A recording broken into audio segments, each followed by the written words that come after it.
So there are many, many, many, many parallels between healing from trauma and manifestation. You need your nervous system to do both. You need to be able to feel to do both. And you need deep self-awareness to do both of these things.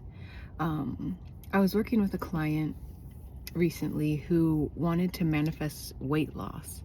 And many people don't understand, like, when you've been through trauma, you hold weight. You will. And also on top of that, like, I know everyone talks about, your cortisol's high, blah, blah, blah. But, and this is true, like, for kids from traumatic homes, dysfunctional and neglectful homes, our inner workings are jacked up and messed up. And when your nervous system is dysregulated throughout decades, 20 years, 30 years of your life, your inner systems are not working right. And this is part of my own, like, I've had weight problems my entire life. And if you cannot begin to open to this idea that you have a nervous system and it controls a lot of your bodily functions outside of your awareness. But the thing is, once you start becoming aware and building this connection into your body, you can begin understanding when you're dysregulated. And by doing this, you help yourself learn your triggers, and you have to learn, as a trauma survivor and someone who is wanting to master manifestation, you have to learn how to soothe and calm your nervous system, how to feel your feelings, how to feel the feeling from the past. And if you are someone that struggles with weight on top of this, you have to look at the ways you're using food, or this can also be other, like, substances. Why are you using this food, this thing, to soothe you? And this is going to open a door for you to help you stop, and for a lot of us children who are not nurtured healthily, like, the only nurturance we got was through, like, the safety we found in food, the comfort we found in food. Like, you have to teach your body to find comfort out, like, in things that don't, like, see, this, it's a delicate way. Like, food does not damage you on its own, it does not. But when you're overeating, you're hoarding love, like, you're hoarding comfort, and you're getting the feeling through food. Like, this can lead to obesity problems, overweight problems, your weight not leaving your body. Because you think about it, like, when you're eating a lot, you're hoarding resources. You're never getting enough. And yes, this is tied to trauma, because kids that grow up in these crazy dysfunctional homes, we don't get enough.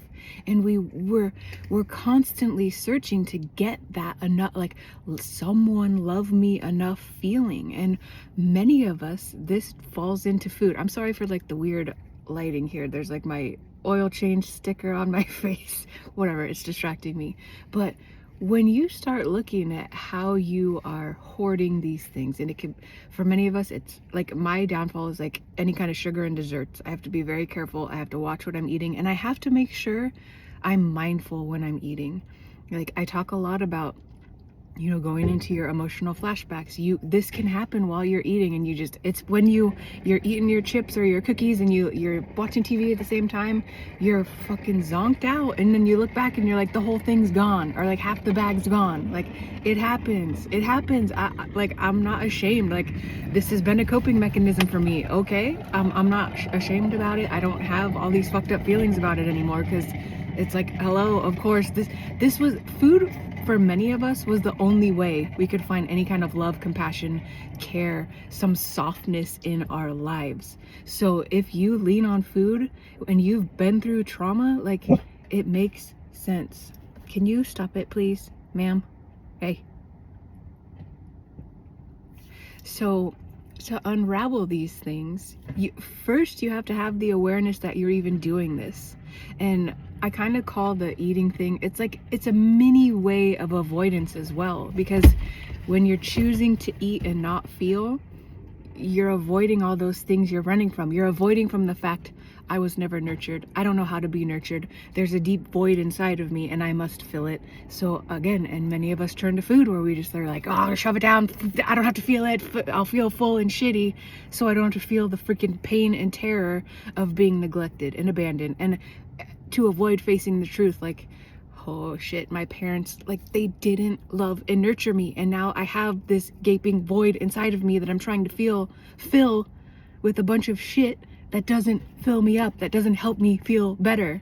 So back, this client I was working with, she, like, there's so much information out there, like misinformation and misguidance, and like, I'm trying to guide her to, like, you know, okay, you want to be the skinnier person, then you have to start looking at, like, who is this person? How do they eat? How do they look? Like, what is your dream body? What do you want it to look like? Like, you have to know physically what it looks like so you can start visualizing yourself looking in that way.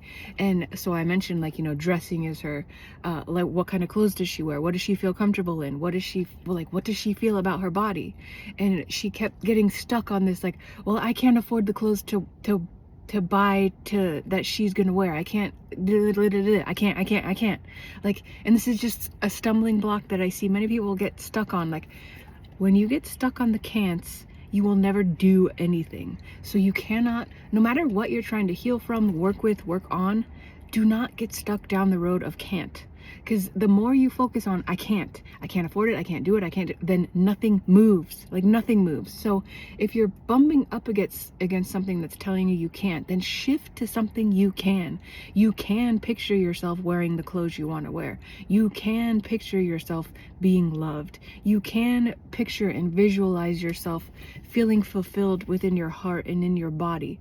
You can, like, you have to pivot into what you can do right now, and that's going to help you. Like, the more you focus on can, the more doors are going to open and the more flow is going to come into your life. Like, you have to, like, have the hope and the knowing too that you can stop overeating, you can stop the binge eating. Like, in all, like, for many people this is just a misaligned coping mechanism that again, healing too is a lot about balance, finding the balance where you are eating enough, you're not starving yourself, and you're not at that point where you're like at the tippage point where you're like eating fucking everything.